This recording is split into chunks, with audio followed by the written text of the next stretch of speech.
All right, so guys, welcome to the podcast. My name is Parker. If you guys would like to introduce yourselves, and I can just get rolling. Sweet. Maybe I'll start it off. Yeah, I'm Coop. I'm a third year. I'm studying chem and French. I swim butterfly, IM, freestyle, and I'm just a big fan of the sport. Grew up swimming, so just love it at every level. Like I'm super into it. All right, guys, I'll go next. I'm Ryan. I'm a fourth year. I'm from Melbourne, Australia. I guess same here. I've grown up doing sports since I was six as well. Kind of sucks that I've finished my career now, but nice way to go out. Yeah. I'll go. My I'm name's Alex.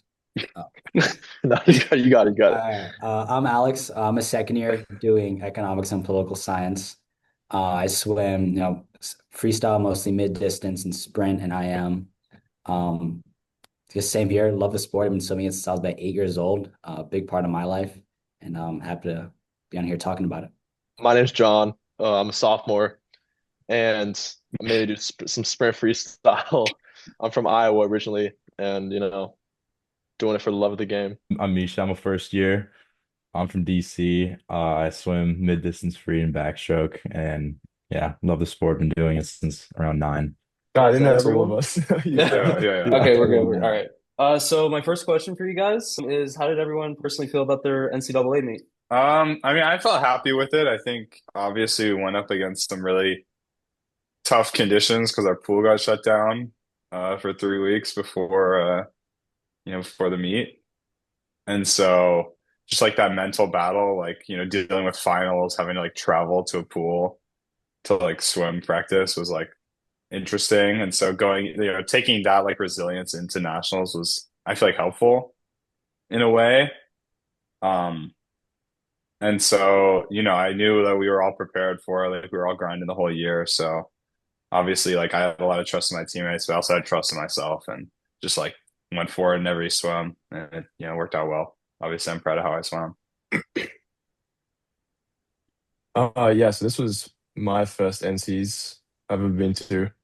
Um, and so I kind of went into it like thinking whatever happens, happens. Um, I was just happy to be at NCs. Uh, and so like training, like as Cooper said, it was very tough, having to drive back and forth to practice like 20 minutes every day, every morning, and evening. But doing it alongside all the teammates, like these guys are all stars, like they're all stellar. And so being able to train with them just lifted me up, it felt like.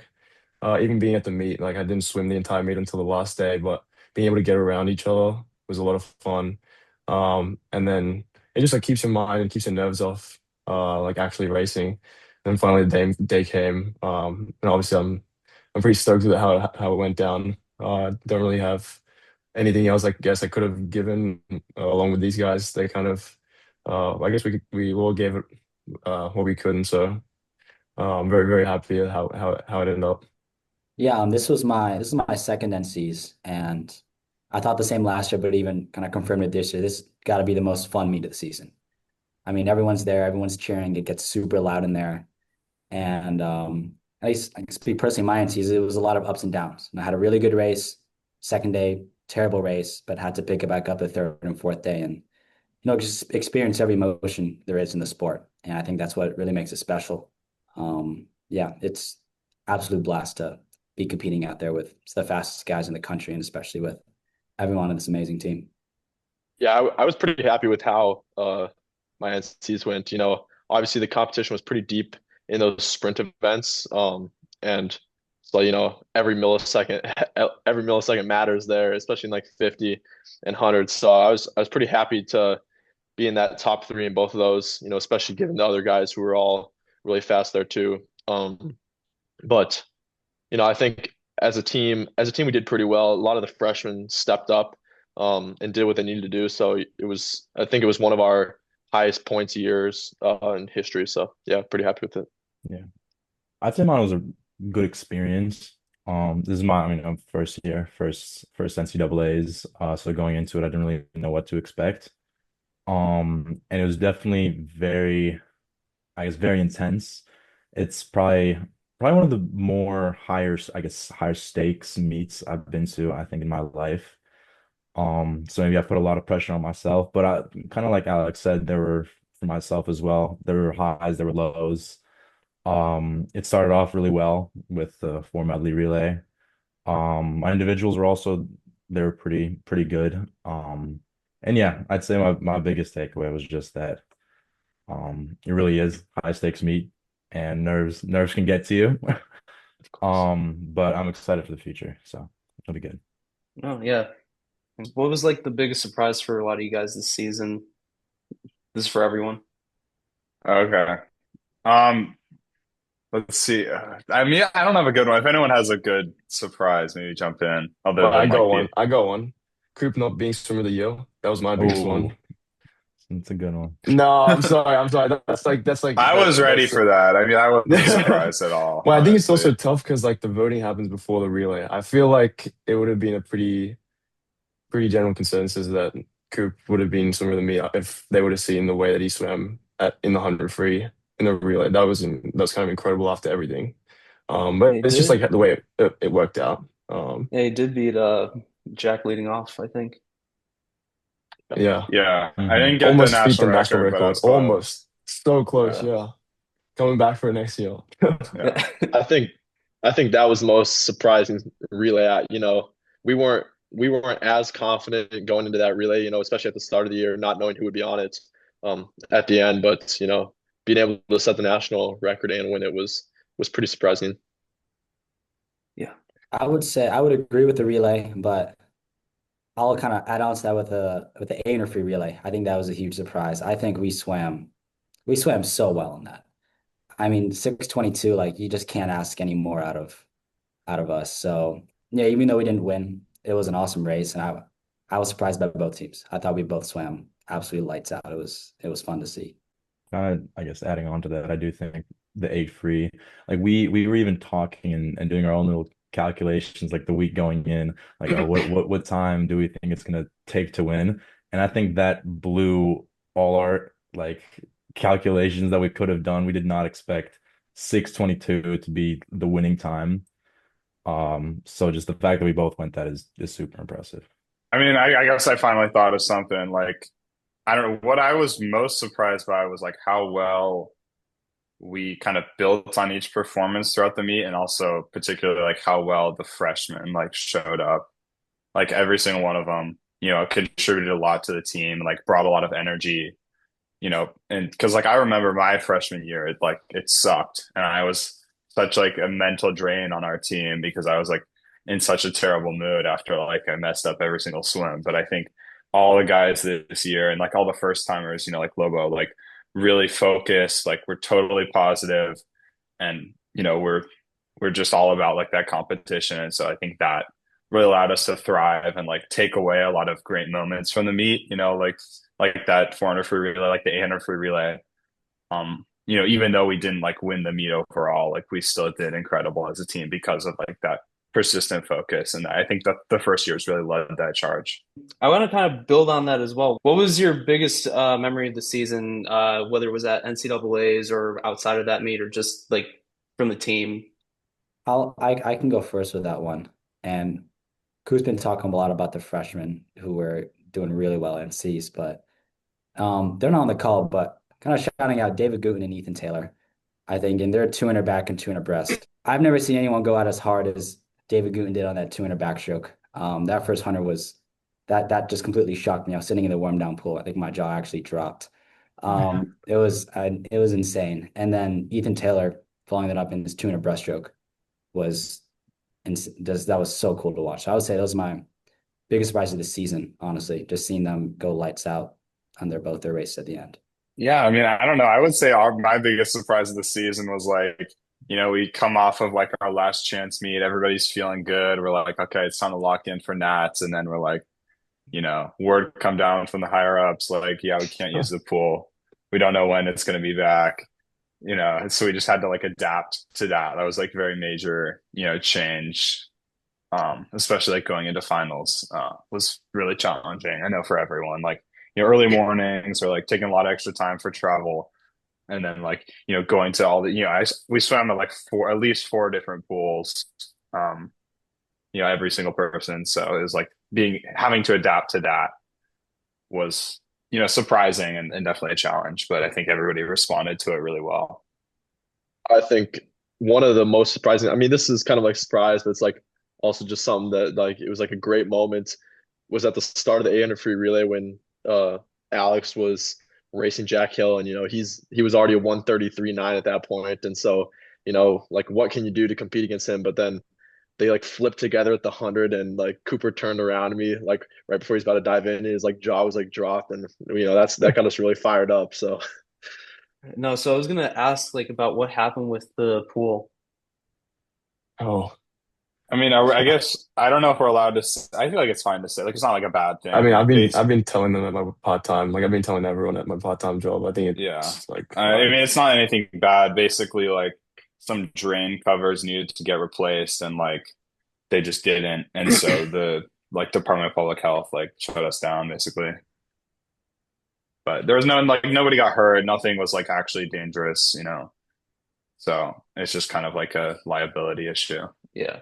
No, I heard that and I was thinking like, oh, something happened with like the what do you call it, like the water heater or something that was like No, broken. no, no. All that stuff was fine. Like we didn't notice, and there were no like physical problems with the pool. So Yeah, that's fair. that's kind of what was like the most disappointing thing. It wasn't like something like catastrophically broke, and we like couldn't use the pool. It was just like we would sit, waiting to drive over to IIT every day, and the pool would just be mocking us because it's like, it looks like perfectly fine. Like we could just go dive in, but we're not allowed to. Yeah. So actually I kind of want to ask something on that as well because you're talking about IIT and like these other teams surrounding you guys, but this is technically like a two-part question, but the first part I'm going to ask is like, what would you guys say is like the biggest in-state rivalry for you guys, or like just, or whether it's yeah, in-state or Division three? Northwestern University. It's a friendly rivalry. Obviously, they're overall a lot better team than us, but I think we really bring the intensity at our dual meet, and so on some level, it's pretty competitive, and so it's fun, and that I think like being able to face that level of competition, like they just brought a pretty good team to NCs, like that gets people fired up for like our championship season because like they're basically the best competition we're going to face the whole year, and so it's like if we can get through that, see how they swim, like see how they race, like we can learn from that and kind of develop past it. So I think, it's not really a rivalry, but it's kind of a rivalry. And I think that's like definitely the most beneficial meet for us. Of course, yeah. I wouldn't sell yourself short though either. You beat some of their guys if I remember. Yeah. I mean, I don't want to like talk too much about that, but I got flamed in like Instagram comments for that. But yeah, no, I mean, I really like specifically, I really like competing, with the D1 guys and, trying, I mean, everybody does, but like, trying to beat them, catch them off guard. Yeah. Yeah, maybe just talking from a more like, I guess, first year perspective coming in, I didn't expect there to be such a, I guess it's still a very much, I guess, friendly rivalry between a lot of the UAA teams. Just because I think UAs in general is a really close meet, and you look at the history a lot of the time. I guess these past few years, Emory was very much on top, and now this year it's a lot closer. And going into that UAA meet, I was just really surprised by just the energy between teams.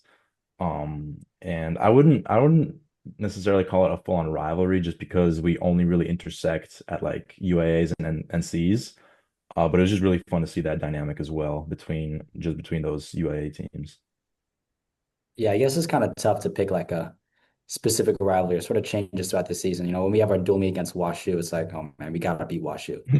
And then once we get to Phoenix and then we're racing NYU, then it's a rivalry against NYU. And then we get to UAs and NCs at the end, and so Denison pops into the picture. And now we got to beat Denison. So I wouldn't say there's any specific one team. I think we just always want to win.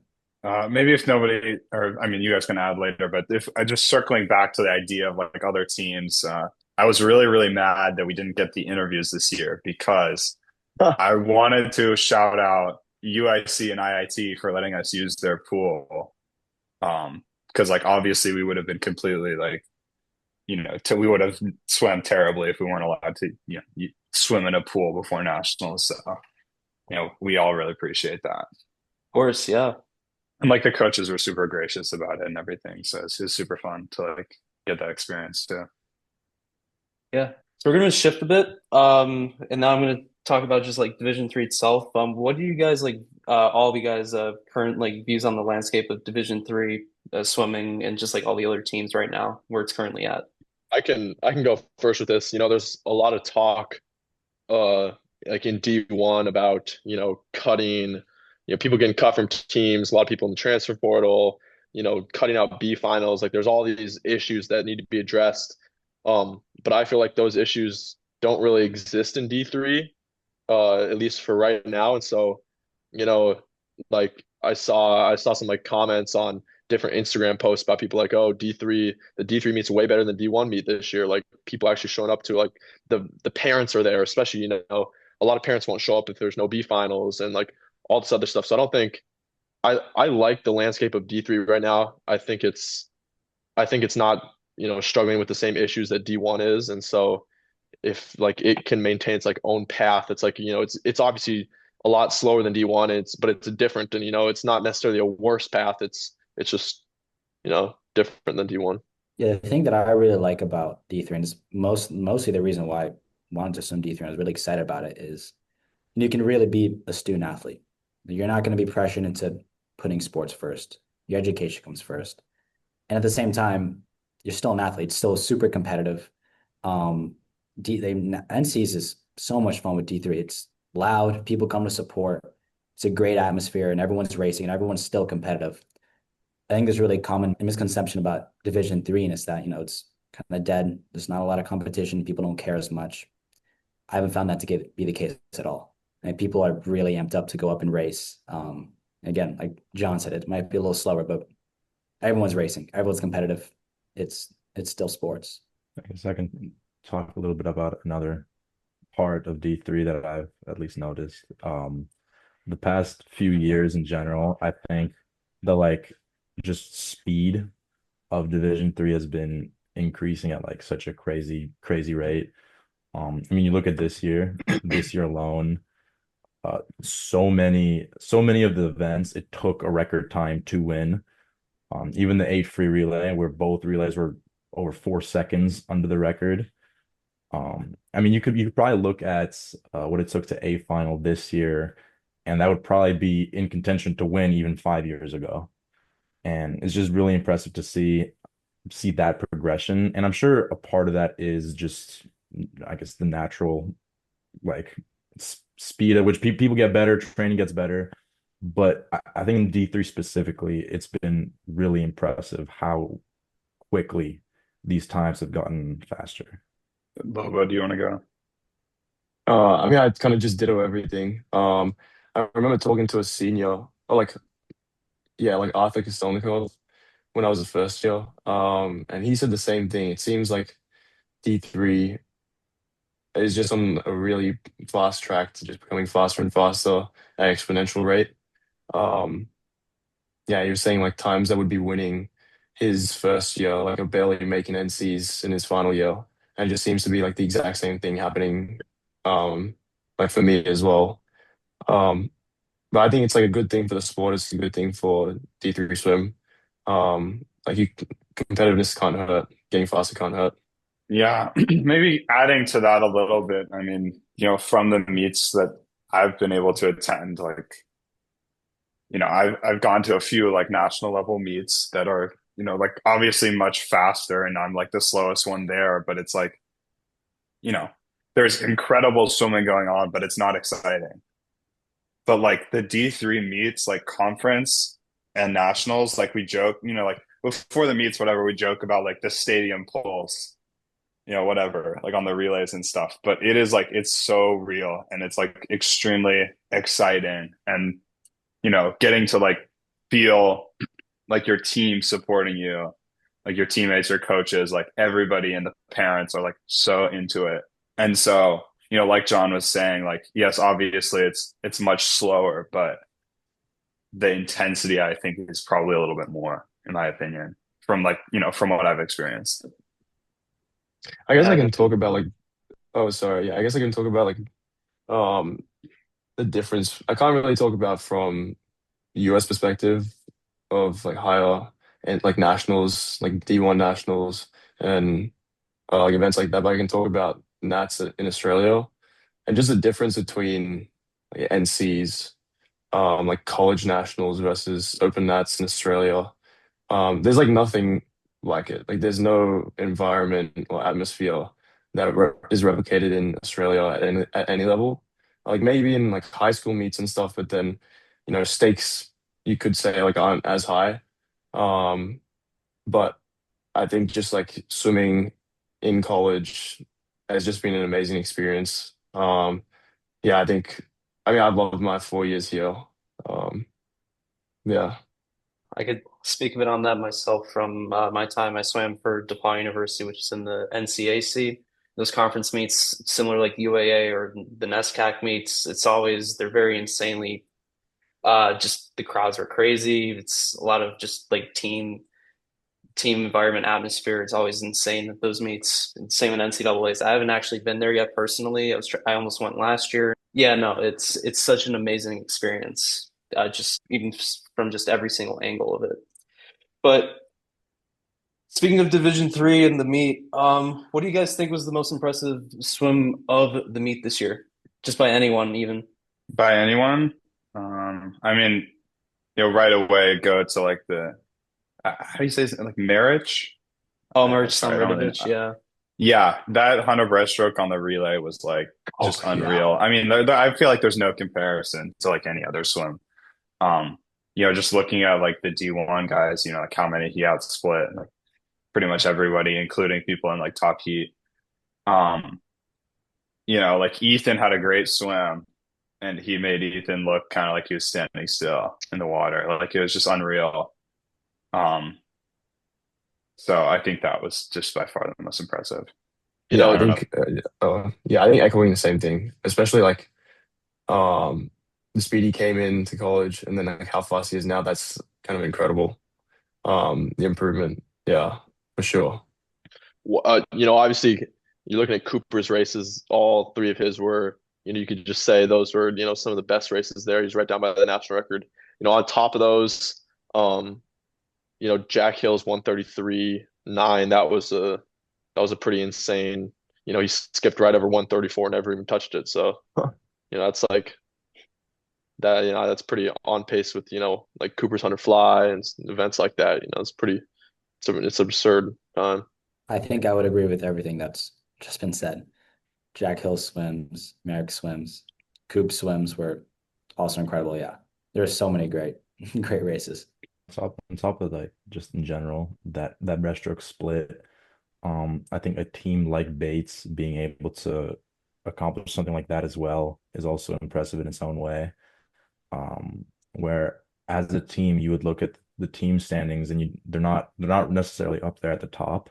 Then to do so well in those medley events, I think was also really impressive to me. As I mean, even I think going into that meet, I didn't really hear about Bates much until they swam that in the 309 at their conference meet. So I just found that really impressive as well. Yeah. Yeah, no, I'd agree with every single one of those things. I think every single one of them have their like uh own merits to it where all of them were pretty impressive. But I remember looking, I think Bates finished, I think it was fifth in their conference meet, and then they ended up finishing sixth at NCAAs, and they ended up being their top, the top team from the NESCAC or something like that, from what I understood. And it's like, wow. But they only did that with, I think, seven swimmers. I can't remember the exact number, but no, something like that's really impressive as well. Actually, someone brought up a good point about like where Division 3 is headed, but where do you guys see Division 3 going within the next 5 to 10 years? Are you talking from like a time perspective or? Yeah, I mean more time for the moment. Even faster. Yeah, I think it's going to get a lot faster. I think there's so many different things happening with D1 and it not only being like an uncertainty for if swimmers can actually stay and have their spots in their teams and stay at their universities.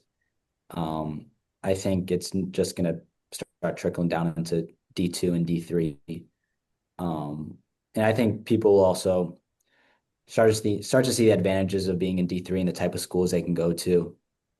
It's there's so many elite and amazing universities in Division 3, and yeah, with D1 having so many different rules and regulations now, I think it's only natural people are going to start coming down to D3 and making the times even faster. And I think you've already started to see that the past year.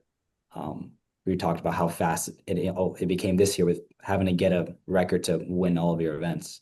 Um, yeah, I think we're already starting to see that.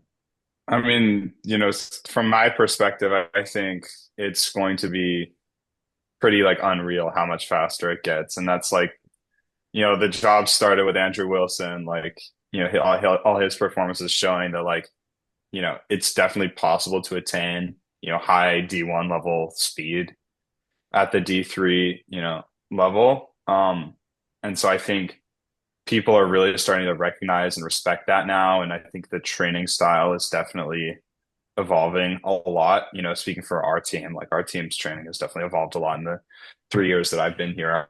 Even just that. Obviously the competitiveness is quite a bit stronger.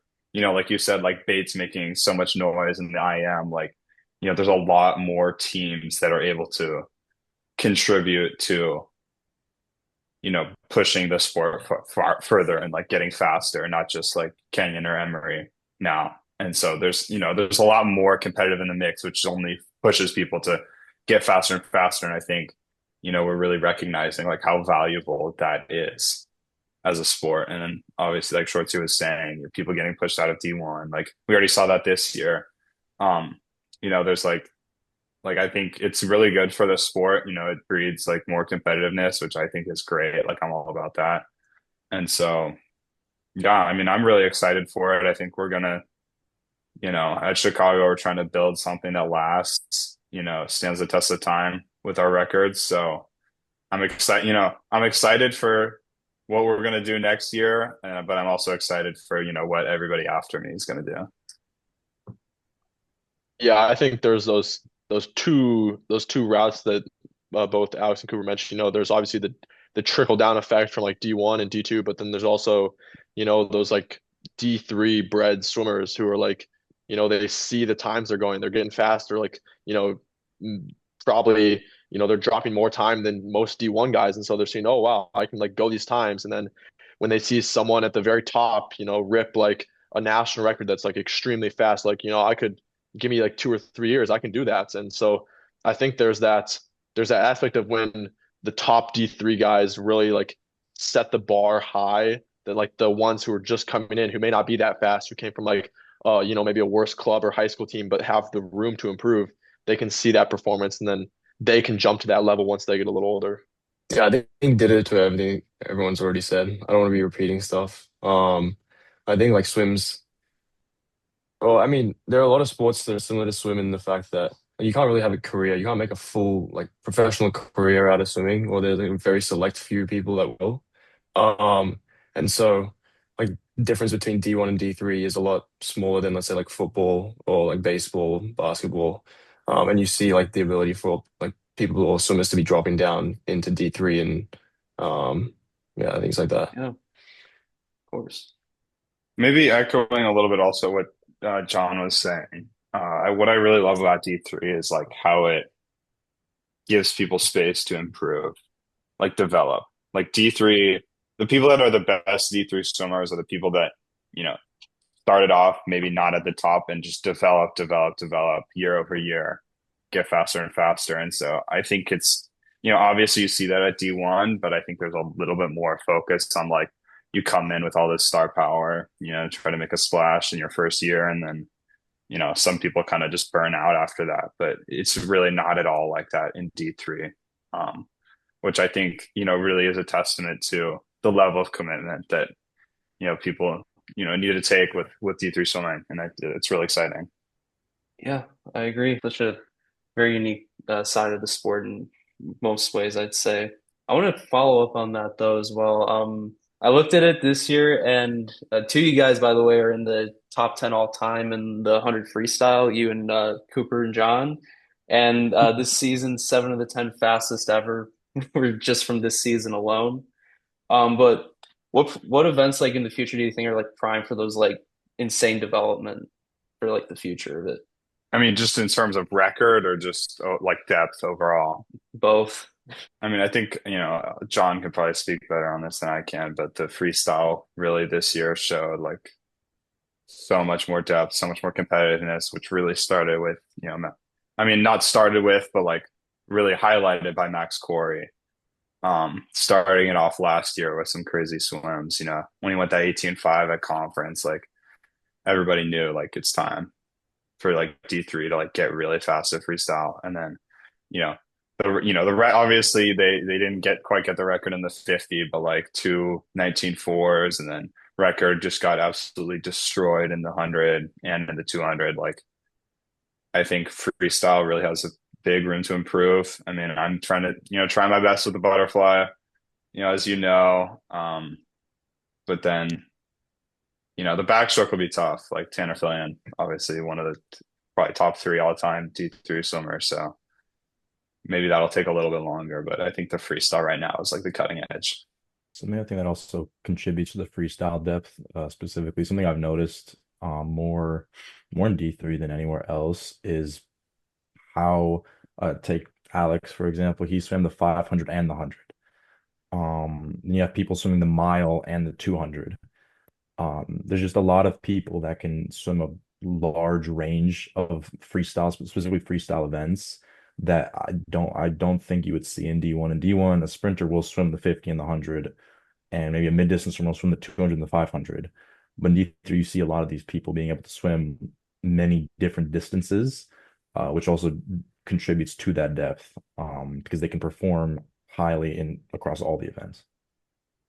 Yeah, I've talked with our coach Andy about this. It isn't a bad thing, but like you'll see a lot more fast, like mid distance to distance swimmers out of high school at like the very top end than there are like extremely fast sprinters, because it obviously takes more time to develop out like muscle and power to get that sprint speed, which is why I think you don't, or which is why I think we're seeing more of it, develop out into D3, whereas like in D1, you might see like a very fast guy out of high school who's like in the low 19s, and he goes to college and he may be dropping 18 or something. But, you might see like a high 20 point out of high school or 21 come into D3, develop out their strength with like a weight coach and do some power work that they might not have done in high school or club. And then that's what causes them to develop up their sprint more. And, I feel like that might be part of the reason why we're seeing such a broad range of people in the sprint events that are all at the very top. Is that it? Okay, with that one. Yeah. Sorry, yeah, I don't want to be keeping on like repeating. No, Yeah, I know. No, it's okay. It's sorry. okay. I had a question for Alex though. That 500 time, was that a school record for you or no? Yes, it was. Okay. I wasn't 100% sure when I was going through it because of just like I had a lot of mixed info from what I got from it beforehand. Very different how certain events are developing right now. Because I've before the season, if you told me like someone would get within what like 10 seconds of the mile record, same thing. I wasn't expecting that. Same thing with the 500 record. Most of those times, or even the depth as well, because certain events have been getting deeper than other events this season, and I mean, I thought it really showed this year. But this is for everyone. So UChicago, they finished third this season at NCAAs. You had 353 points total, just about 35 and a half points behind NYU. Did you guys have like a specific goal this season for NCAAs or just like the season with that? I mean, yeah, obviously we wanted to win. I think I don't know. I mean, I think it's just hard to like really make good predictions at the beginning of the year before we get a chance to like see what the freshmen can do.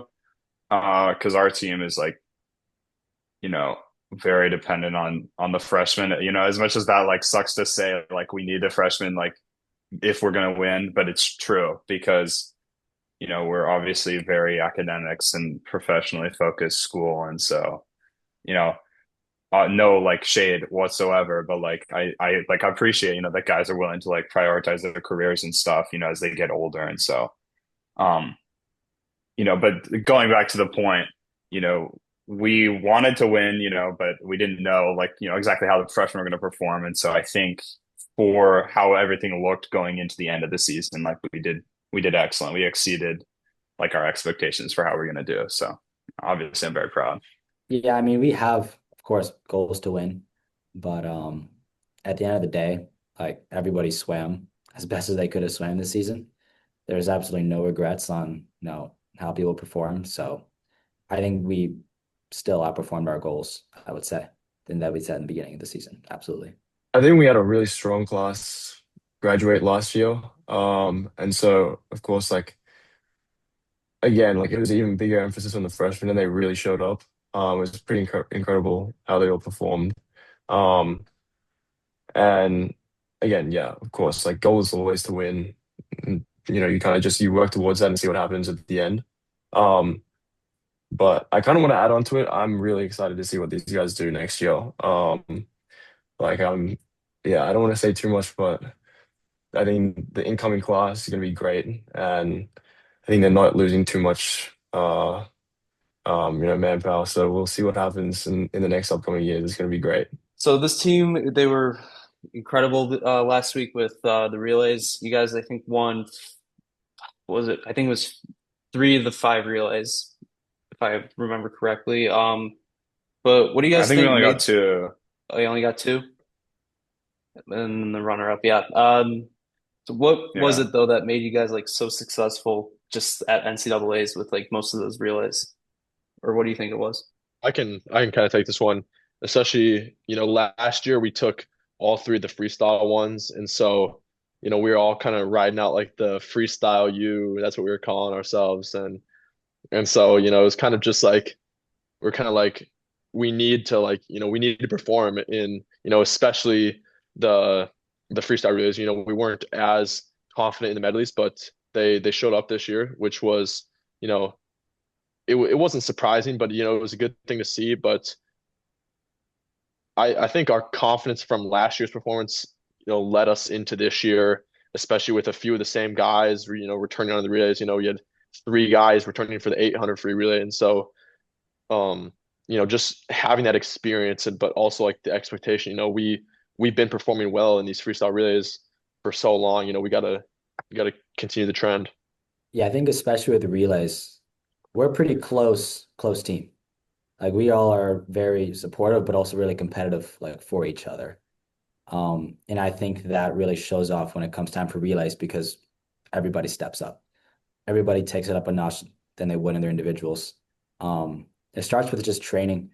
I mean, if someone's going slow or slacking off, we're pretty quick to tell each other that we're soft. And everyone, very competitive, a lot of talking, but it just makes for a very close environment so that when it's time to go for the relays, when we're there together, we step up. Yeah. Yeah. Maybe I'll add, Lobo, you can go if you want. No, go for it. Go for it. You're good. Okay. I mean, I want to add something. I mean, obviously the freestyle, like set the expectation. It was more than just like setting expectation. Like, yeah, we won last year, we have to win this year. But it's like because we brought back, at least like three guys for each of those relays, or, two, I guess, in the case of the 400. But it's like we knew how we had to swim it. We knew what it looks like. We know what it feels like to like swim a winning relay. And so we kind of just put that into motion like throughout the year. And by the time nationals came, like we knew exactly what we needed to do, just execute. But then going back to the medley, I think, obviously Ethan's been incredible and consistent all year, but like, especially our performance on the four medley, I don't think anybody's expecting us to do that well. And that was like a really big step up from Misha, from David in at conference, and then from Misha, like he really, really set us off on the right path with that. We swam, I guess, probably like what, the third fastest Yeah, you guys were time, or the we're the third third fastest team to team in break history. 3:10. Yeah. And so like that performance was kind of, obviously it was surprising, but it was like that success really depended on the freshmen stepping up and they showed out in a big way. So I'm like super proud of those guys. Yeah, I mean, one of our, a new assistant coach, puts a huge emphasis on culture, and I think our team's always been pretty close, and um, I think this year's just gotten even closer. Like my 4 years, it's definitely the best it's been, um, and again, I think it's just going to get even better next year. I think the way that we're looking, the kind of attitude that everyone's bringing, it's kind of incredible, and everyone feeds off each other. Like kind of building off what Schwartz was saying. Um, yeah, like everyone's feeding off each other, like both in the competitive spirit way and also in like supporting, like making sure everyone's like building off and like teaching each other. I think it's a fantastic group to be a part of. Yeah. I mean, I know I shouted out the freshman a lot, but I think somebody I didn't talk about yet is JB, which is like probably the number one factor. It like basically it just goes without saying, but he's like the number one factor in all the relays. Just obviously the function of his speed, but the biggest thing for us, or what I felt, is like his ability to go in, dive in under like the highest pressure conditions. He's always anchoring. And he complains about it, but like he's always ready. He always gives like 1,000%. And so, he's ultra competitive with it. And we rely on him a lot, and he's always executed really well. So I think the relays, we get a lot of confidence. Like the three guys going out, I know I felt it, like knowing JB's coming home, like there's nobody who can Oh catch him. yeah. So So I want to actually focus on the relays a little bit. How much did you guys like put like an emphasis on like the exchanges? Was that like a factor at all for you guys? Well, I think it would have been a factor had we been at our own pool in the last few weeks leading up to NCs, but being at other pools that we weren't used to, the blocks weren't ideal. We had a pool which we're very appreciative of, but it was kind of hard to get some of that technical training, especially with turns and like pool depth and stuff. So we weren't necessarily focusing on it at practice, but we knew, they had to be pretty good at NCs. Not, they didn't have to be perfect, but you had to keep them pushing a little bit. Yeah, I think the big thing is we weren't relying on the exchanges to win. We knew we could win once we hit the water. So that wasn't a big thing. I mean, just don't get DQ'd basically was the motto. I think a lot of going into a lot of those relays, the talks were often let's just be legal. Because oftentimes, again, even either we were very confident we were going to win, or we knew that those were very valuable points for us, and that kind of like Alex said, that we knew we didn't have to rely on them, and that we didn't have to take these risks in terms of trying to get those extra point two. And obviously, in addition to not having a pool and not having the resources to be able to practice that, um, I think it definitely wasn't on the top minds going into this meet, going into those relays. Those exchanges were definitely not as big of a priority. I mean, I Lobo, guess you had like a basically perfect like exchange split. I didn't look at it, but just from the video, it's perfect. So I don't know, oh, you should say thanks. something. Oh, I mean, I think I was lucky because while everyone else was swimming throughout the entire week, every morning and every evening, I was just hopping in the pool, like doing, I don't know, like 5, 6 relay changeovers, like trying to get used to the new, like the block set, um, in Indiana. Yeah, I mean, that's a very specific situation to be in. Like, yeah, you can't really expect the other guys to be like doing relay changeovers as much as I was. Um, but I guess like I just did what I could the way that everyone else was preparing for their races. I was lucky enough to get enough time to spend the entire week just getting ready for my race. Um, so I did what I could, and I guess like it kind of worked out. Same way like everyone else did the same. Yeah, I think everybody had really excellent relay exchanges, but speaking for myself, I'm not known to be the most consistent relay exchanger. Obviously, I DQ'd a big relay last year. And my exchange, like in practice, they always seem to be either like really late or really early. So I think the focus for NCs was, I only had two, thankfully. I'm very thankful to be able to lead off. So I only had to do two, and it was just like, don't get DQ'd, don't get DQ'd. And so what I'm really thankful for is one of the guys who's not here, so on the 2 free relay, Igor, I made him do a breaststroke exchange for me because like Ethan was busy or something, and he did this like big slow like giant glide into the Yeah. wall. And I was like, Igor, what are you doing? He's like, you got to be prepared for anything. Yeah. And then, Ethan kind of had a long finish in the finals. And, you know, I like slowed down. I like did a good dive. And I was like, I'm ready for this. Like mentally, that helped me a lot.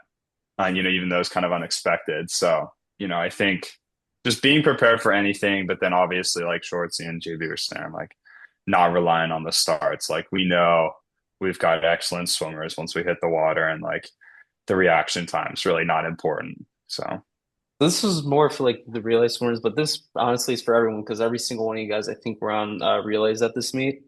But what was it like just being a part of those relays, just like the team and all of that?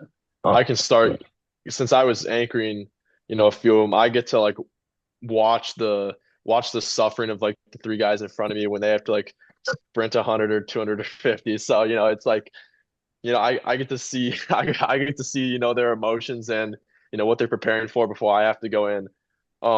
But you know, for the 400 free relay, I think seeing Cooper lead out, beating Jack Hill, we were all like shocked. That really got us fired up. And then seeing Schwartzy and Lobo hold against their guys, if not like go ahead of them, that also got me fired up. So I knew they all three like outperformed, and then I had to get in. I had to do my job, and so I think just being at the end and being able to see the relay in front of me, I think that just gets me fired up because I know all three of them are going to have a great performance. And so, you know, it's not being like reliant on other people on the relay, but it's kind of like it kind of like takes a little bit of stress off knowing there's like, oh, these three great guys on the other relay that they can hold up their leg, and like if something goes wrong, they're always there to push maybe a little harder and something like that.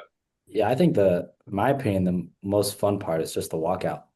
I did a walkout for my 500. I did a walkout for both relays, and I will say the walkout for the relays were so much more fun. Especially the last one, we had a little celly walking out, which was that was fun to do. But yeah, I think it's just the fact that you're there with three other guys who you absolutely love. I mean, it's just it's so much fun. Um, I remember in the 400 free relay, I wasn't watching Cooper Summit, of course, because I was trying to make sure I have a good relay start like we were talking about. But I just remember diving in and I'm like, what did I say? I'm a little ahead right now. That's crazy. Like it's so much it's so much better when you're with, your boys. Talking maybe from my perspective too, I was on that 8 free relay the only first year. So it was like I very much looked up to the rest of you three in terms of just in general in everything, mentality, and in practice as well, knowing because I know we talked about that relay for almost over a year now. Back in the spring of last year, you guys messaged me and we've been talking about this relay for so long. So it was like an honor back then that I like to be a part of that and to be a part of such a time now. It'll always like stick with me, and like I'll always look up to you guys in that way just because you guys were there for me from the very beginning. And coming in as a first year, that was really valuable to me. So I appreciate that. I think I've always loved relays. I don't know what it is about them. I always end up swimming a lot. I mean, of course, like, the usual point 0.6, point 0.7 faster, but I usually like drop even more than that. Um, I don't know. I think in such an individual sport, it's your one chance to swim for each other and like have like as much of a team environment as possible. And I kind of miss that from some of my other sports I played back home. And so like being able to swim on a relay just brings that feeling back and just like puts a fire in your belly that you don't really, at least I don't usually have when I'm swimming an individual race. Um, yeah, I love the adrenaline. I love doing it for everyone. And just seeing like how everyone's, reacting after your race and, you're all celebrating together, all getting hyped together. I don't know. I just love that part of swimming in general. yeah, maybe I'll add just like a little bit, echoing what JB said about like, trusting your guys, like feeding off their energy. I think that's a really fantastic part of it. Um, and obviously like flyer, and then I went third on the 8 relay. Uh, maybe this is controversial, but I just love hunting people down. That's my job. well, when I'm not going first, that's my job. I got to hunt people down, and so I just love like the mental game. And then knowing that like I just got to give JB just enough for him to close the job. So that's like that like ultra competitive part of it is also like something that really gets me fired up. To touch on one more thing on the fourth relay, knowing it was Ryan's, first and last like NCAA swim, and that we had the chance to win it and potentially set a national record. So I knew like I got to give this like my all so that he has that experience, that memory that he set a national record at some point. So I this is like a special case, but just doing it for your boys and getting it done.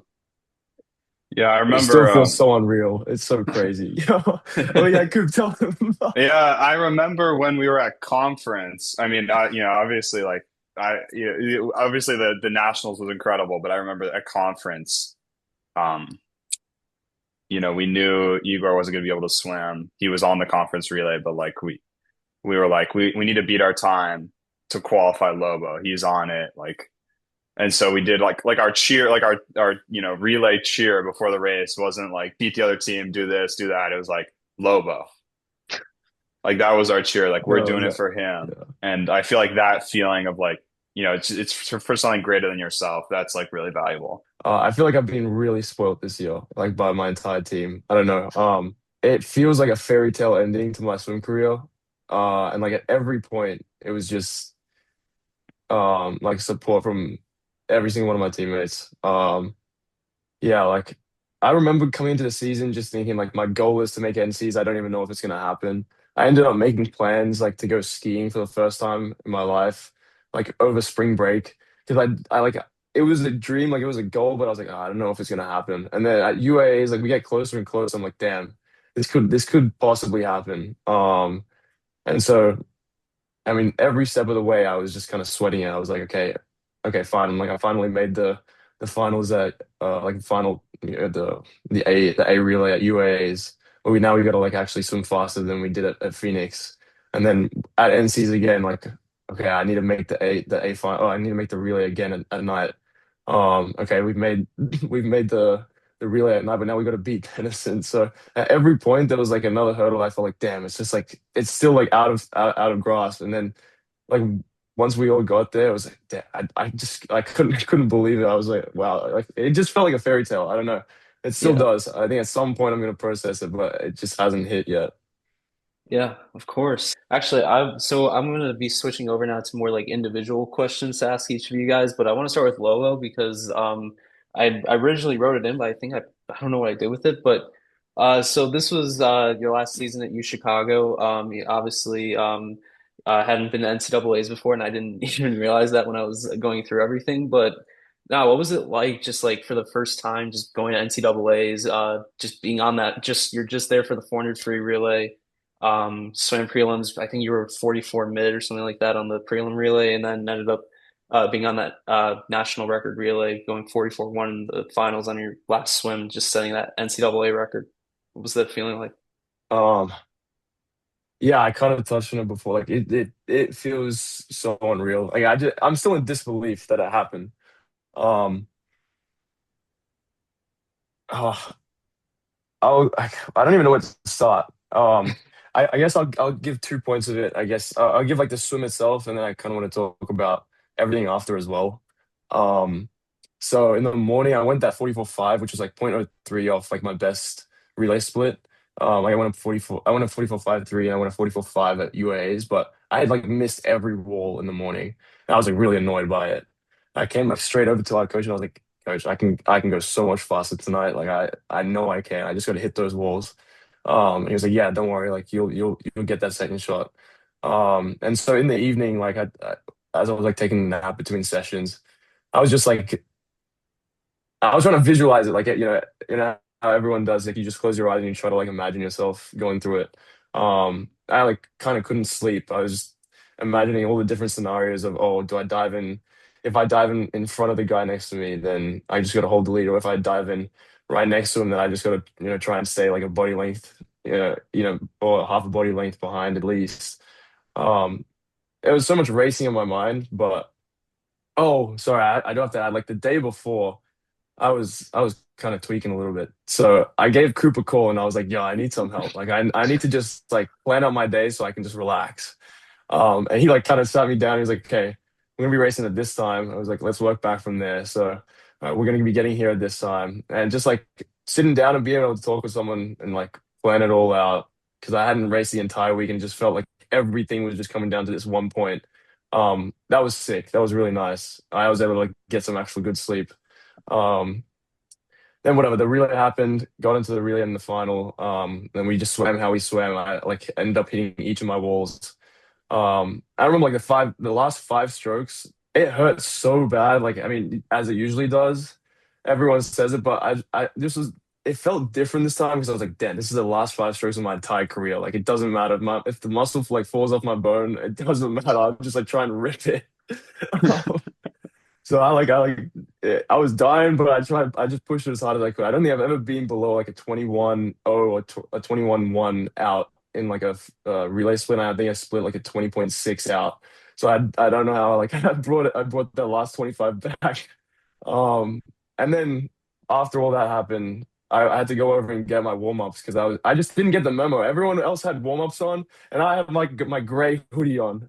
So I had to like run back over to the stands and grab my warm-ups. And when I come over, I think it's gonna be the memory that I'll never forget. But everyone was celebrating. Like again, like it didn't feel real. Everyone was getting around me. I was lucky enough to be like the one that came over, but you can imagine like when we all came over after how everyone was celebrating again. It was just that feeling of support from everyone and being able to celebrate with all your teammates, just incredible.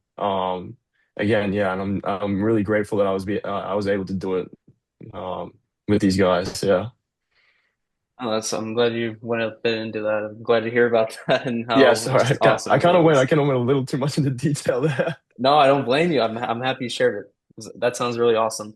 I've heard stories like that. It's Yes. always great to hear those types of stories. So now, also on that, realize so Cooper and John, I have a question for you guys. Again, both of you guys were in the top 10 all time. Remind me what the record was like before the season started with 43 mid, maybe No, it the was school record. 42-8. No, the Oh, school the record. school School. record? Yeah. Yeah, it was Oh. 43-6. Okay, yeah, and then Sebby.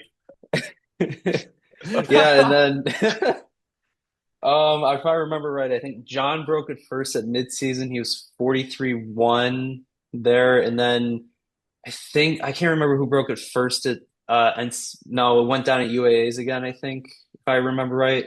And then it went down again at NCAAs in I think it was leading off the relay first, it went down for Yeah, Cooper. we broke the record three times on the last day. It Yeah. was first me, and then JB got me in finals, and then I let off like a beast. No, I'm just kidding. But yeah, no, it was good. I mean, it was Yeah. JB all the way. Like he's incredibly consistent, obviously. That 42 was crazy. Yeah, Yeah. Yeah, I mean, he's the fastest, relay split of all time. So yeah, But did either of you incredible. guys think you'd be at that spot though, where you guys were just like going for the record, like the school record and even the NCAA record at that point? I mean, I was hoping that I would beat my times from like mid-season at end season. I was kind of like, yeah, I should be able to do it. But after Cooper's like 43-0 in the morning, I was like he's gonna be flying at night and yeah, I mean, I'll speak for myself. I've never been a freestyle guy. I came into college with a 47-22 in the 50. Um, and so I think just being able to develop around like other freestylers has been great. Obviously, a little bit more of a freestyle focus this year because I knew I'd have to take on bigger responsibility in those relays. Um, and so just working the kicks. I mean, obviously it's a weak point for D3. It's something I'm good at, as a butterflyer. I think working the turns has been really helpful for me, but then also I think my stroke has improved a lot. And so, did I expect to do that? No, like yes and no. Like once I saw that my freestyle times were much, much faster than I'd ever been, like at the meet, like when I came home 5-2 in the IM, I knew like, okay, I'm set for the freestyle. Just gotta like send it. And then like the prelim swim, for the relay, I just held back a little bit. I was like, obviously I knew I was having a good swim because I was way out. But I wanted to hold back to give myself a mental edge like at night. So I held back a little bit, and then at night, obviously I knew I'd be close racing the national record holder, but like in those type of situations, like I know I have the mental edge, and I was like, I know I can beat him, so just sent it. And then head down. I took like 2 breaths in the last 25. Maybe I'll try to cut it down to like 1 next year, but just started swinging my arms like JB does. He does it so well, but I was just trying to model after him, and it worked out well. No, I wanted to ask as well, Cooper. Did you focus a lot of more on IM this season because I saw like by the end of the season you threw down like a 4,700 back, I think it was, and then a 54 low 100 breaststroke. Yeah. I mean, did I focus on IM more? No, not at all. I mean, there's just better training this year overall. I kind of realized like if I just move my arms faster, move my legs faster, I'll go faster. Of course. So I mean, I train the IM because I have to like race it, but I think the focus was always the fly, and the IM was just something I did when I wanted to be lazy. Of And then, course. it's like still improving. I mean, obviously it's far behind the fly, but next year I'll try to take it a little bit further, like work the breaststroke a little bit better. So Yeah. All right, John, I have a question for you now. So you had two of the fastest relay splits ever for Division Three. You were 42:04 in the 100 free on the anchor leg of that record relay, and then same with Cooper. Actually, there were four guys who went 134 on that 800 free relay. Two of you guys were both there. John, you had the fastest ever there, 134 flat.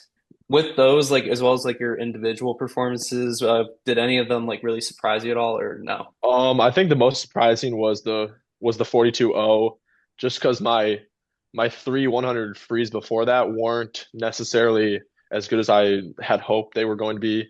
I don't know, something just felt a little off. I wasn't going out as fast as I normally do, and so I kind of just sent that 400 free relay out to the first 50, just because I figured, why not? Might as well go out as hard as I possibly can. But yeah, the 42-0 was definitely a little more surprising than the 134, but I just felt like I was more consistent in that 200, so I was less surprised by the faster time in it. Actually, no, I want to go back to you, Cooper, on something. So you went 42.7 leading off okay. that relay. You're about 400ths off the Division Three record. Do you think you're going to give that event a shot at all next season, or are you going to stick with the 200 flyer? Not sure yet. Oh yeah, I was. Oh, I mean, I definitely keep the 2 fly. I need to go 139 still. All that talk from freshman year, I need to like actually live up to the hype. Can't be soft. Obviously, I can't. I mean, the question was like 2 IM, and like at the meet, I was like, yeah, I'm gonna switch. I'm gonna switch next year. Like I'll do the 100. But I realized like that'd be switching up on my day ones in the 2 IM too. Um, I think that record is within grasp for the 2 IM. Um, if I, learn how to do the backstroke a little bit better, I think, watching Hubie and those guys like gave me some hints like how to actually swim backstroke correctly. And so, I'm just gonna try to go for it, try to, pop something nice in the 2 IM, and then obviously I'll keep developing the turns, the underwaters, and my stroke for freestyle, and I'm confident that I'll be, exactly where I need to be. Like, I mean, ideally I could try to get close to like a 40, but I think definitely like 41 next year. So Of course, yeah, it's always great to shoot for that. I have a question for Misha here. So I was kind of hoping Ethan would come, but it's okay. So this was your first NCAAs, and obviously you got to swim quite a bit. I'm trying to remember. I think you swam the 100 back. You did the I think the 800 free relay, if I recall right. What was that experience like, just being there as a freshman, just with the rest of the team there? Yeah, for sure. I mean, I kind of mentioned before, I think I felt going in that is one of the highest stakes meets I've ever been to. I think a lot of the goals we set for each other in terms of the things we wanted to accomplish at the meet were very, very high, but very achievable in many ways. So I think for myself, it was really fun going through that whole process, training, the drive, getting all the free stuff. Like it was a very fun experience. But I was definitely very stressed going in. I felt like I needed to accomplish certain things, and then a lot of them I did. Some of them I didn't. But it was, again, it was a really good experience, and I think I learned a lot about both what the meet entails, the a mentality you need to be successful in certain events. A lot of the time, that last day is that you can take advantage of that last day because people get tired. It's a lot of the time easier to perform in the morning and get into those A finals, which our other freshmen, David Gooden, Ethan Taylor, they did insanely well that last day. And that was just awesome to see that they both, again, they took advantage of that. They performed in the morning. And then at night, they exceeded, I think, all of our expectations, and they both did so well. And I think that was also a big part of it, being surrounded by a bunch of freshmen as well. We had four freshmen there, the other being Gray Spencer. And we were all very supportive of each other. It was just really great to see. I mean, we all had to shave our heads. Like You got so that to. was It a was good a choice. It was highly yeah, it voluntary. was sorry choice. It was yeah, yeah, like we I all understand. chose. Yeah, you We all all chose chose like how we all together. chose to shave our freshmen's heads at conference. Yes, Yeah. We all and they, they were graciously the upperclassmen helpful. graciously shaved their heads because we chose Ah, to. of course. And it was just that alone was such a bonding experience. And it's like the same way you would shave your legs going into a meet or shave your like arms, like that mental part of it. Shaving our heads was actually such a big part of that as well. It's like, okay, I'm committing to this and like, okay, let's go. Like NCAA's is here. We're doing this for real now. So it was just a really fun experience, feeling that bond between the team. And obviously I had certain swims that I wish were better, that I wish were different. But I learned a lot. Next year for sure, my mentality going in certain races, the way I handle nerves or stress, will definitely be a lot better. Um, but yeah, this just makes me so excited for next year and to see what I can accomplish, what the team can accomplish. I'm really excited. Yeah, that's awesome. I'm quite looking forward to that as well. Alex, I have a question for you as well. So you swam the 500 free, placed fourth, I believe, in that event, breaking that school record, and then you also led off that 800 free relay. You won I think about a second PB there as well at Yes. 136. But just like coming in as a sophomore, same with John here, but knowing next year you guys are going to be upperclassmen, what's that like now that you're going to be one of those guys who's going to be a leader on the team? Yeah, I think some we start off this year doing. I think with a new freshman coming in, just being there, being supportive, really helping them out when they're going either through a difficult time, going through great times. It's really just continuing to just be a member of this team. I think being upperclassman, being a leader, it's not something that's only allowed for seniors or only allowed for upperclassmen. I think it's just always a chance to be a good teammate. And yeah. That's awesome. Some of you guys are going to be able to answer this. I don't know how many of you can or can't. For everyone, some of you guys have competed at multiple NCAAs at this point. But do you guys prefer the IU Nat or Greensboro? I mean, that's a complicated question, I would say.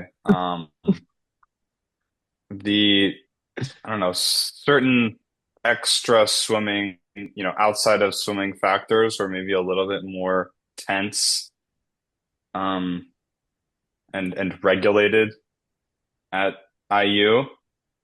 And I definitely was kind of saddened by the lack of interviews, but I didn't really understand why they didn't do that. Um, Yeah, I don't know why either. but pool wise, I don't know if you guys agree, but it was for me is far superior. The walls having the pads on both sides was extremely helpful. The blocks were better because our blocks, here in Chicago have like this really weird like pipe on the bottom, so it's extremely hard to like grip them, Yep. over grip. So we all nearly everyone on our team uses the handles, and so having the handles there was kind of very natural for us. Um, so I think pool wise is it was great time, and then obviously good space for the warm down. Yeah, I liked having the fans on both sides as well. You know, it gave you a little, gave like, gave all the fans like more like, you want to be like on the competition pool. You want to have seats there, and so that kind of like improved the environment so everyone could cheer, watch the race from good seats.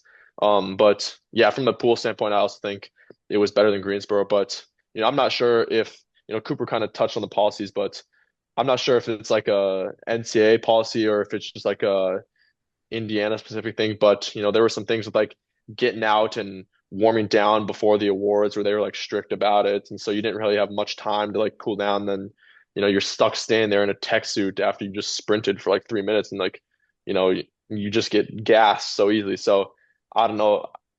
I don't know if that's just an Indiana thing or if that was some like new policy by the NCAA, but I wasn't too big of a fan of that. Yeah, I was gonna say I like how the meet was run at IU.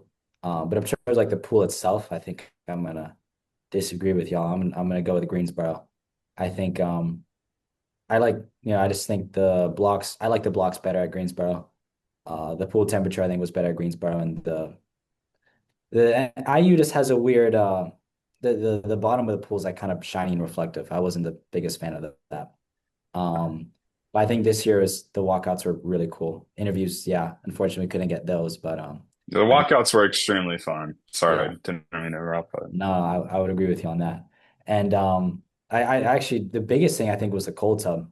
They have such a nice cold tub there, and it's so much better to recover after your races. So Yeah, no. So I can't really speak on the idea of the policies, but I'll say it's more strict than at least Greensboro's policies are to an extent.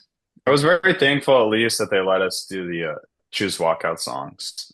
Yeah, Because I think last year, like some people pick stuff and then they just shut it down after day one. And then of course we were like top seeds like the other days. And it was like, oh great. Now, we do all this work to get top seed. Now we can't like enjoy some of the benefits of that. But this year, like I guess we weren't top seed on the relays, but it was nice to be able to pick songs.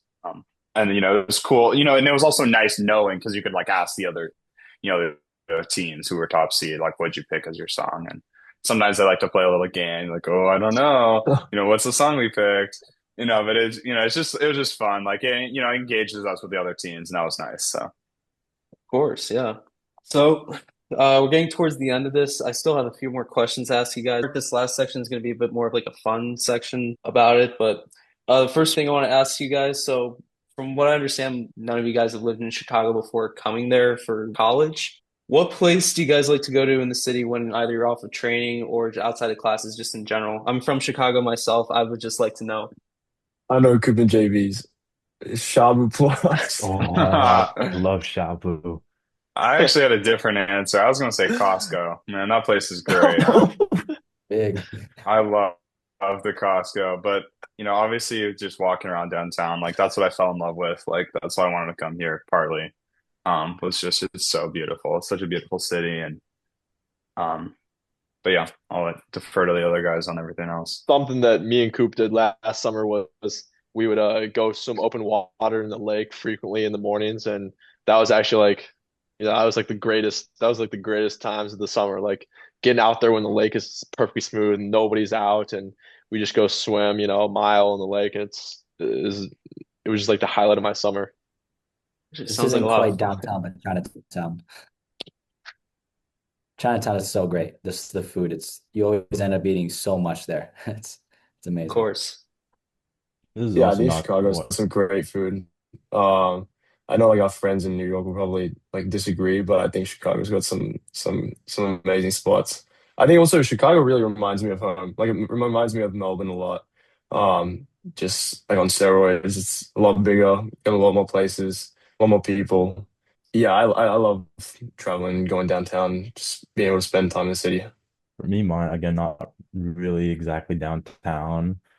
One place I've gone to numerous times now when the weather's nice, is Promontory Point. It's just this point on the lake. And as in general, I love the city, but it's also nice to, I guess, have the little bit of nature there is in the city. And I think the views are beautiful, the skyline. Also, oftentimes when I go, it's around sunset. I love seeing the sunset there. Just wait till 4th of It's just July, a nice man. place. Oh Yeah, yeah. get Oh No, some but man. like staying there. during finals week, I went there a couple times with friends, and it was just a nice place to de-stress and relax. And I don't know. I really like it there as well. That's awesome. So this is a classic Chicago thing. I have to ask if you guys have had it or not, but do you guys prefer deep dish or thin crust? Thin crust, 100%, Thin no crust. question. Deep dish is I'm terrible. I'm a That's like the hater. one I'm a thing that. big deep dish hater. And I Yeah. maybe love Okay. when we get that Jets pizza. It's not quite deep dish, but it's like very thick pizza, and that's Yeah. great. But the regular deep dish, Um, I hate it. Yeah, thin I crust. really see. I actually Ah, like it. I think ah, they're no, Oh, listen.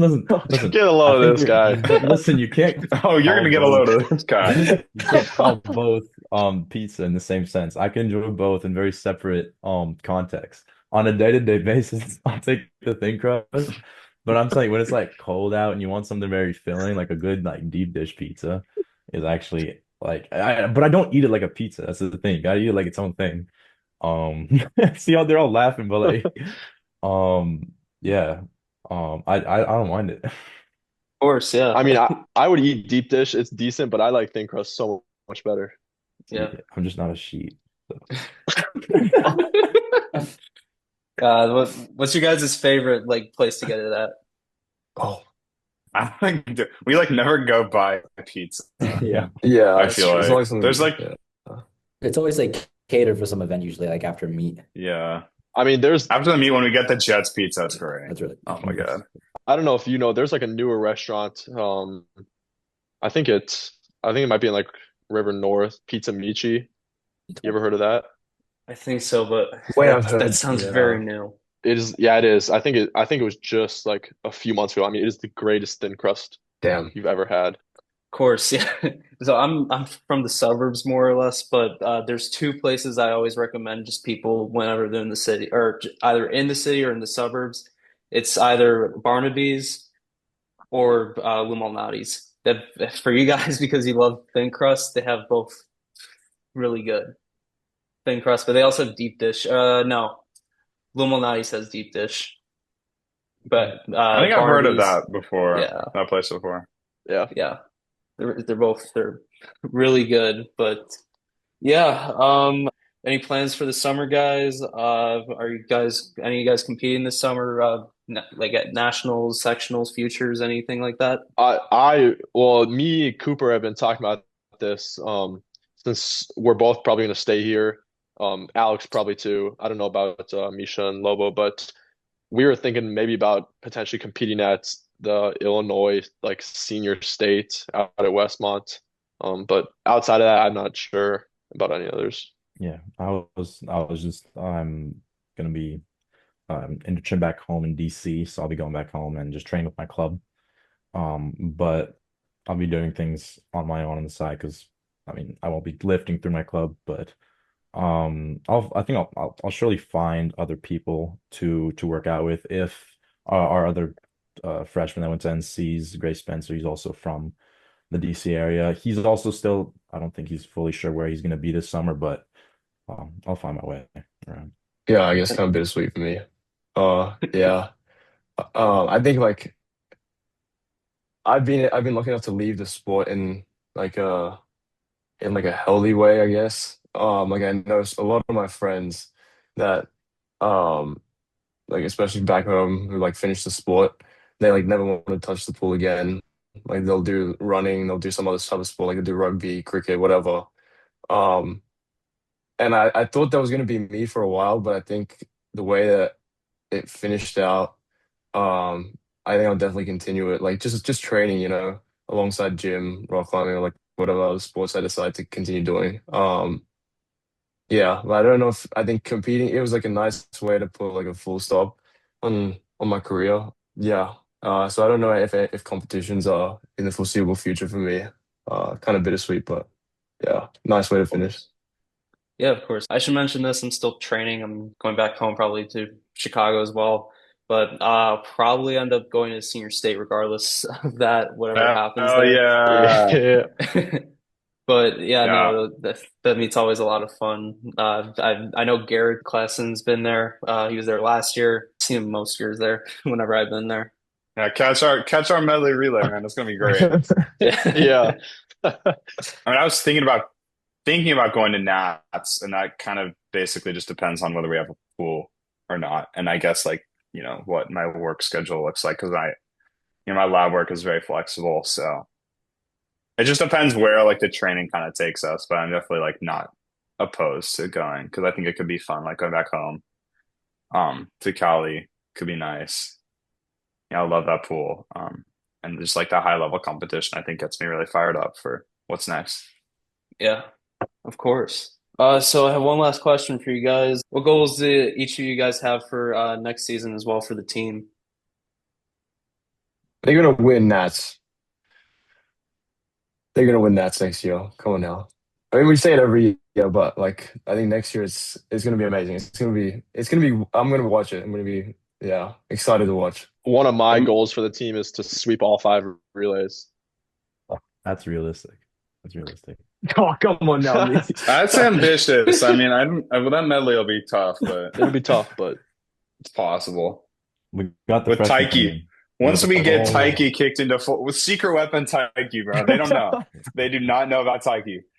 I don't know. He's ready.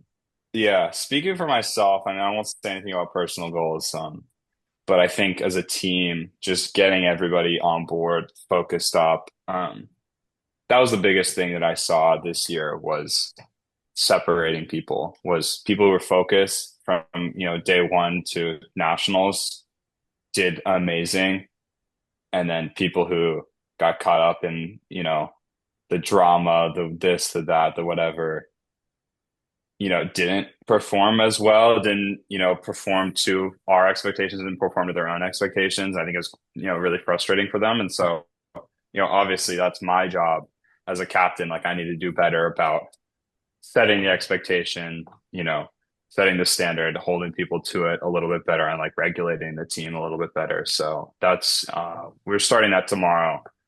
We're having like a little meeting, where like I'm going to make it very clear like what's expected of everyone and like how everybody's going to contribute. So, that I think, obviously I like Lobo's boldness with the, prediction that we can win. And like, everybody knows we have the potential to, especially with the guys we're bringing on next year. But, if we like, we don't have to focus on that. We don't have to focus on, we're going to win, we're going to win, we're going to win. It's like, if we do everything right, we will win. Like that's how I swim. I do everything right in training. I take care of my body, yada yada. And then it works out in the end just because you're like so consistent. You know exactly how to perform, and so I just want to set that as everybody's on that path. on top of Coop's point right there, I want to add something about practicing. Cooper's the king of chirping at practice. Like I could break a world record at swim practice, and he would still be chirping me about how something was off in it. And honestly, like that makes practice like 100 times more enjoyable. Just like messing with each other and like pushing each other to be better, even though you may be going like a best time at practice, but it's still not gonna be good enough for the other people around you. So, I think having that like lighthearted, like just messing with other people at practice, it keeps people wanting to come, but it's also, promotes motivation. Especially in, some people that might be having like a rough day or they just don't have the motivation to try really hard at practice. So, keeping it funny, messing with people, I think that's what it's all about. Of course. Yeah, I Yeah, think I'd say, go ahead. I think Misha gonna like this one. Something Coop mentioned at the end was consistency, and Oh, I think I think our whole lives have to be consistent. Oh hell no! Get that Everything we shit do, out of what we here. eat, how we sleep, to Oh. recovery, how we treat each other. It's got to be a routine at that point. So shout out Shay. The No, Oh coach. my gosh. man. And I think that's the mentality we're going to be taking into the next season.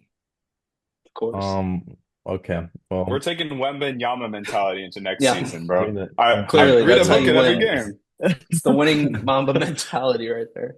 oh my Exactly, God. bro. That's what got me into the school. I wrote my college essay on There you Mamba go, right mentality. there. Wow. Look at that. See, I'll take that. We'll do the Mamba mentality. No SGA mentality. We're not we're not nonchalant. We gotta I mean clearly after these NCs. But we win and we Oh, oh. celebrate.